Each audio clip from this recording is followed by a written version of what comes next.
Now let's look at proper text alignment in Microsoft Word. This basically helps us make documents look professional and easy to read. So to align text and adjust a paragraph, this is basically what you're going to do. So we are still using our same document.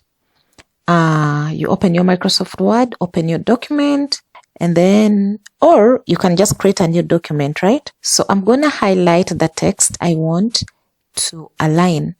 So let's say we are working with this paragraph. So I'm going to highlight it. After highlighting it, we have to choose an alignment option. So alignment options, you are going to go to the home tab. I think we're already in the home tab. So when you're in the home tab, you're going to see these options.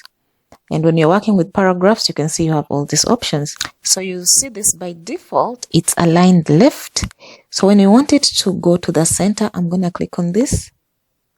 And you see that text is aligned in the center, you can see. And then if I want it to go on the right hand side, you see align right. You can also press Ctrl R and you can see the word goes the other side. Then also you can do justify. Now justify, it will evenly distribute the text, so it is just here. You can also press Ctrl J for this option, and that is it. This option helps you to really work with documents professionally based on what you're working with. So these are the keyboard shortcuts. For left align, you're gonna press Ctrl. So let's select this again.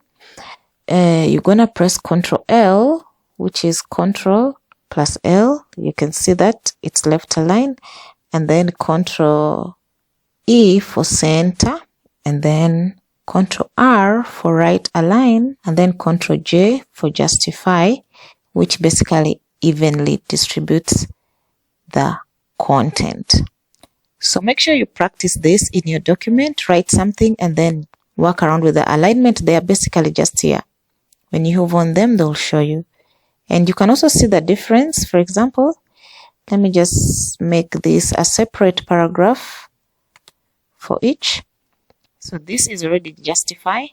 So for this, I'm going to put left align, right align rather. And then for this, I'm going to do center. And then for this you can see it's on the left. So you can see the different alignments. So I'll see you in the next tutorial.